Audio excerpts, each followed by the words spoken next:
Lewandowski's curious reverse diet to improve performance, prepared by his wife Anna. Robert Lewandowski is Poland's leader, Barcelona's main star and one of the most valued strikers worldwide. Nutrition is one of the fundamental pillars of a footballer's career and vital to his success. The Polish star is in fantastic shape due to a reverse diet prepared for him by his wife, who is a nutritionist and a sportswoman. There is a rigorous selection of foods that he can eat, and others that are completely forbidden. We don't know how strict his nutritionist is, but it seems that they take it very seriously. Allowed foods. Lewandowski is allowed to eat millet, brownies, pancakes, high-quality fish and beet juice flavored with cayenne or cinnamon, salads, soups, dates and energy bars, as well as drink fresh juices and almond milk. We eat carbohydrates and proteins separately. Also, only good foods and lactose-free, explains his wife Anna Lewandowska. In addition, Lewandowski should eat vegetables and avocado daily, with his nutritionist recommending broccoli, zucchini, lettuce, carrots, and spinach, as glycogen helps to reduce the feeling of fatigue.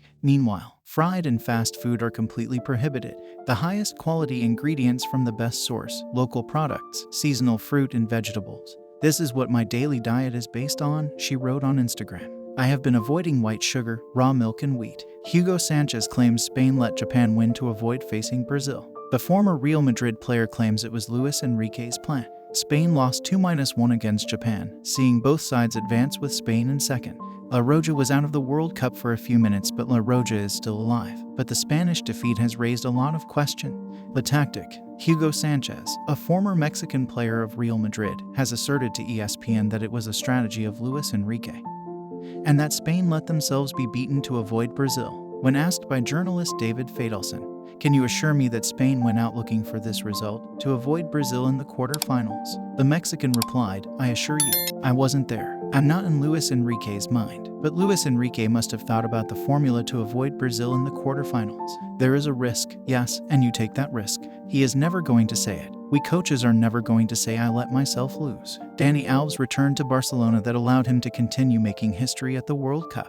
Nobody in football has ever won more than him. Dani Alves had a 2022 that wasn't very good. Barcelona, despite him offering to play practically for the love of the game, did not want him to continue, and his choice of team, Pumas, turned out badly. It went badly due to his side's performance, his individual level of performance and the calendar, until Brazil and Barcelona came to his rescue. Because Pumas finished the Apertura second to last, in 16th place. Dani Alves played, finishing 5th in minutes in the squad, but did not convince. And soccer stopped for the fullback, a midfielder in Mexico, on September 24th, with the 2-1 loss to Puebla. In other words, he would wait more than a month and a half before the World Cup without competing.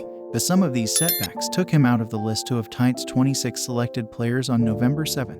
His name, however, came out of the coach's mouth. The reaction from fans and the media was one of surprise and incomprehension, but the coach and his staff were clear about it, because, obviously, they had not decided on a toss-up. He is one of the greatest examples in his position, and the greatest winner of titles, was the word from the camp.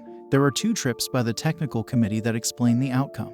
The first saw Sampaio and Passos go to Mexico. The second, which was decisive, was made by Kleber Xavier, Bruno Bacquet and Fabio Mossareggian to Barcelona at the end of October. Dani Alves was training there, with Barcelona providing him with the necessary facilities and help. "We have to let him play his soccer," they said. "He is a great footballer, one of the greatest examples ever in his position and the biggest winner of titles. He is a leader and very important here." They valued that, and that the fullback was physically and mentally strong, as confirmed by the medical reports and conversations with Rafa Marquez, coach of the Catalans reserve team, who supervised him. This explains why the 39-year-old Dani Alves will become the oldest Brazilian to play in a World Cup on Friday.